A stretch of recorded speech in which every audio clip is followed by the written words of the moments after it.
Well, we are so excited. As many of you know, we are in stage one of our transition to Brush Hill Cumberland Presbyterian Church, our new home where we're meeting, we're sharing space. We're going to be meeting in the fellowship hall here at this wonderful, beautiful building with this warm, welcoming congregation. So just a few things to help us prepare moving forward for next Sunday, which next Sunday will be our first opportunity for those who are ready to meet in person here at the building. And for those of you who aren't ready, you can definitely still join us online, and we're excited about that. And we're going to be completely live, so not pre-recorded. We'll be live, and we're excited and nervous about all of that, but it's going to be great. Okay, a few things to prepare you for next Sunday.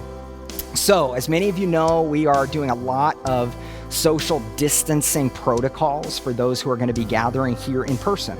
We understand that that may feel a little weird for some of us. It's going to feel strange. It may not feel exactly like early March did. And we're trying to do everything that we can to keep everyone safe, to do our part in trying to not spread the virus, and still to try to get into a rhythm of worshiping physically together in person for those who can. So a few things that'll be required if you come here at 10:30 next Sunday. First of all, we're doing a mask requirement for everybody indoor. That's in keeping with our city's requirements, but we encourage you, as long as you're inside, to wear your mask.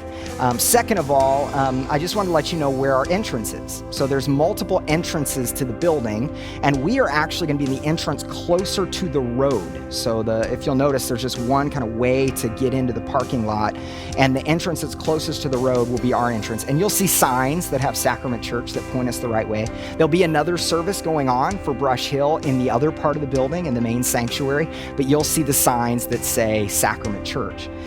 So also you'll notice that when you get to the front of our door, we're going to encourage everybody to gather before service there, okay, outside.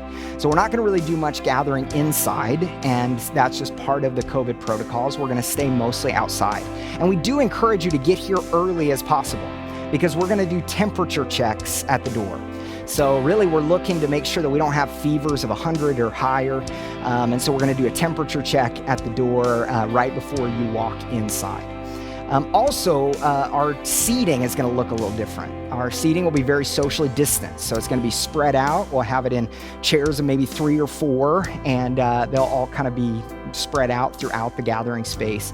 And so, and then we'll actually have ushers who will be designated to point you to a seat when you get there. Also, we want to let you know, it's kind of cool, we're going to have a stage.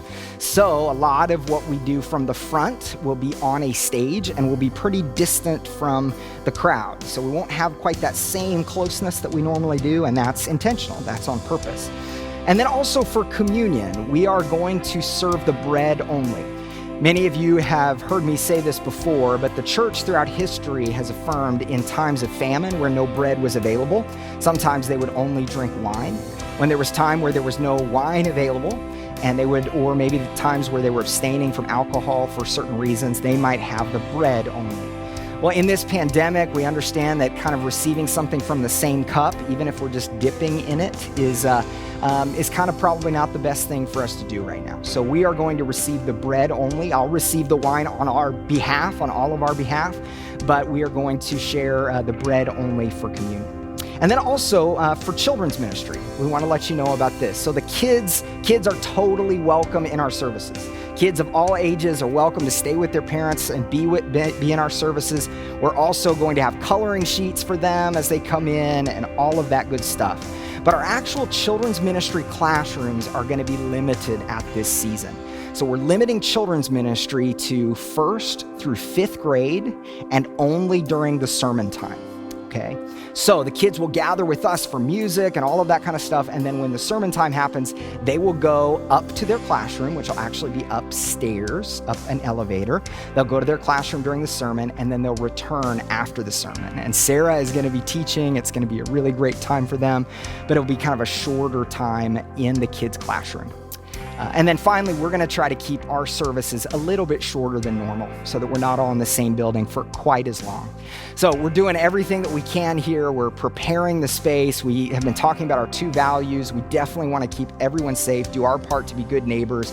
And then at the same time, we wanna figure out how to get into a regular pattern of physical gathering and worship together. So if you're available to join us here in person next week, we'd love to have you 10:30. If not, we'd love to see you online. You're just as much a part of our community. We'll see you this afternoon for communion at this space. Grace and peace, everybody.